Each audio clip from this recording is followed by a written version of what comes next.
দেশের বিভিন্ন সীমান্তে পুশিনের চেষ্টা অব্যাহত রেখেছে ভারতীয় সীমান্তরক্ষী বাহিনী বিএসএফ।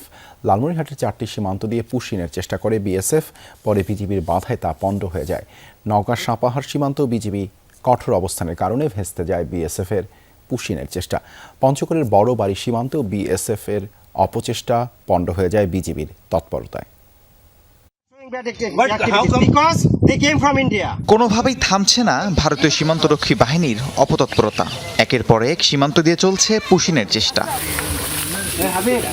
দেশের বিভিন্ন সীমান্তে আজ অর্ধশতাধিক মানুষকে পুশিনের চেষ্টা চালিয়েছে বিএসএফ, তবে প্রত্যেকটি পণ্ড হয়েছে বর্ডার গার্ড বাংলাদেশ বিজিবির বাধায়। লালমনিরহাটে 4টি সীমান্ত দিয়ে 33 জনকে এপারে ঠেলে দেওয়ার অপচেষ্টা চালায় বিএসএফ। ভোরে জেলার পাটগ্রাম, হাতিবান্ধা ও আদিতমারির সীমান্তে এই ঘটনা ঘটে, তবে বিজিবি ও স্থানীয়দের বাধায় তা নস্যাৎ হয়ে যায়। বাধার মুখে পিছু হটে বিএসএফ। পুশিনের জন্য যাদের আনা হয়েছিল তারা বর্তমানে শূন্য রেখায় ভারতের অংশে অবস্থান করছে। অনাকাঙ্ক্ষিত পরিস্থিতি এড়াতে সীমান্ত এলাকায় সর্বোচ্চ সতর্কতা জারি করেছে বিজিবি। বিজিবি ভাই ওদেরকে আটকায় দিচ্ছে, আমরা অনেক খুশি, কিন্তু এভাবে অনুপ্রবেশ করলে তো আমাদের সমস্যা হবে। যেভাবে আমাদের জোরপূর্বক মনে করেন যে ছেড়ে দেওয়ার চিন্তা চেতনা ওদের, এটা তো আমরা কখনোই মেনে নেব। তারা বাংলাদেশের নাগরিক না, তারা ইন্ডিয়ান নাগরিক, ইন্ডিয়া থেকে আসে, তাদেরকে ইন্ডিয়া পাঠিয়ে দেবে। বিজিবির কথা হচ্ছে এটাই। বিএসএফ এর চেষ্টা ব্যর্থ হয়েছে নওগাঁর সাপাহারের হাপানিয়া সীমান্তেও। ভোরে 17 জনকে বাংলাদেশের অভ্যন্তরে ঠেলে দেওয়ার চেষ্টা করা হয়। খবর পেয়ে ঘটনাস্থলে গিয়ে বাধা দেয় বিজিবি। এতে ভারতের শূন্য রেখাতেই অবস্থান নেয় 17 জন। বিজিবি জানায় কাউকে অনুপ্রবেশের সুযোগ দেওয়া হবে না।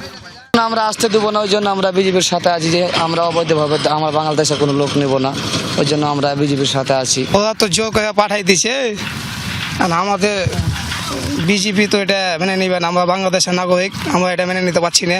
বিজিবির বাধায় পঞ্চগড় সীমান্তেও পণ্ড হয়েছে বিএসএফ এর পুশিন।